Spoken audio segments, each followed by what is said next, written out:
সেদিন আমি তো থাকি দিঘির পারে, বাড়ির থেকে আসছি, আসা মানে শুয়েছি আর খুব ঘুম ধরছে।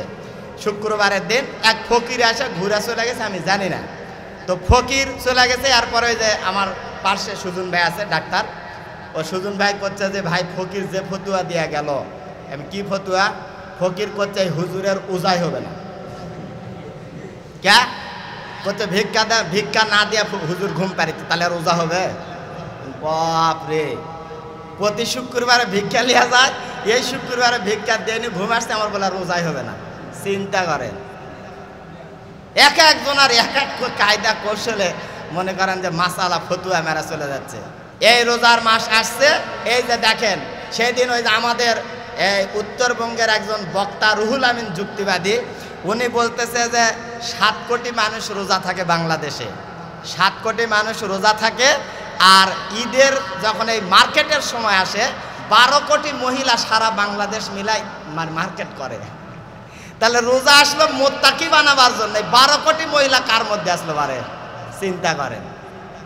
নতুন জামা কাপড় পরা সুন্নত, কিন্তু নতুন জামা কাপড় কিনা সুন্নত নয়।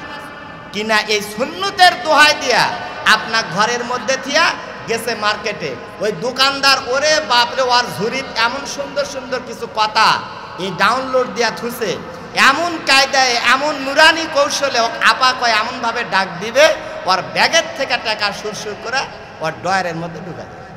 আপনি ছেলে মানুষ যা দাঁড়াচ্ছেন ওখানে খেয়াল করে দেখবেন, ইফতার পার হয়ে তারাবিও যদি শেষ হয়ে যায় তারপরেও কবে না ভাই আপনি কেন আসছেন, এ কথা আপনাকে বলবেন। আপনার পরে পরে কত আপা, কত ম্যাডাম, কত বোন যাচ্ছে, আপনার খবরই নেই। প্রিয় ভাইরা আমার, এই যে অন্যান্য রাষ্ট্রে আপনি দেখেন রোজার মাস আসলে দ্রব্য মূল্যের দাম আপনার কমা দিচ্ছে, আর বাংলাদেশে আসলে গেঞ্জির দাম 100 টাকা, আপনার থেকে চাবে 1500 টাকা।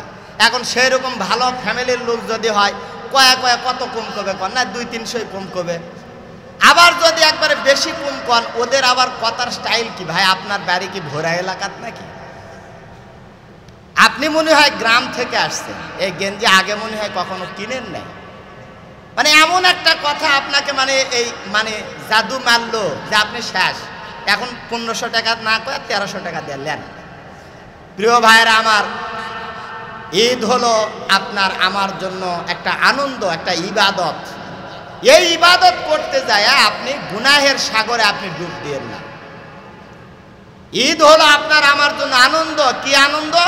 আপনি আনন্দ করবেন, আপনার বাড়িতে যেমন খানা পিনার ব্যবস্থা করবেন, আপনার প্রতিবেশী, আপনার যারা পার্শ্ববর্তী যারা আছে, যাদের সঙ্গে সারাটা জীবন আপনি বসবাস করে কাটাচ্ছেন, আপনি খবর নিয়ে দেখেন তার বাড়ির কি অবস্থা, তার বাড়ির কি অবস্থা। নবীজি সাল্লাল্লাহু আলাইহি সাল্লাম আম্মা জান আয়েশা সিদ্দিকা রাদিয়াল্লাহু তাআলা আনহাকে বলতেন, আয়েশা তরকারি যখন তুমি পাক করবে তরকারির মধ্যে একটু ঝোল বেশি দিও।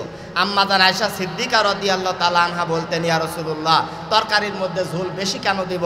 নবীজি বললেন, তরকারিও যদি বেশি দিতে না পারি অন্তত ঝোল দিয়া যেন তরকারি বেশি আমার প্রতিবেশীকে যেন আমি দিতে পারি।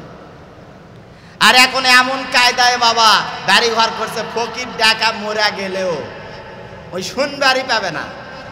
মসজিদের যা মুয়াজ্জিনের উপরে লাগাছে এক ঝাড়ি, এই মুয়াজ্জিন আজকে তুই ডাকিস নি কেন?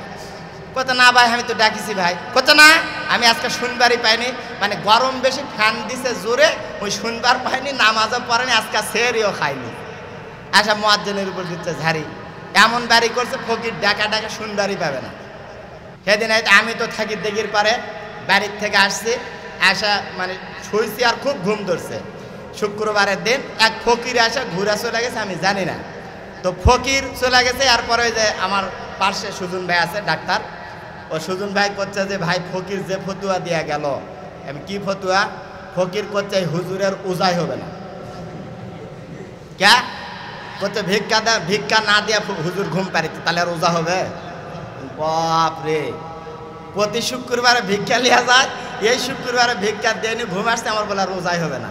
চিন্তা করেন, এক একজন আর এক এক কায়দা কৌশলে মনে করেন যে মাসালা ফতুয়া মেরা চলে যাচ্ছে।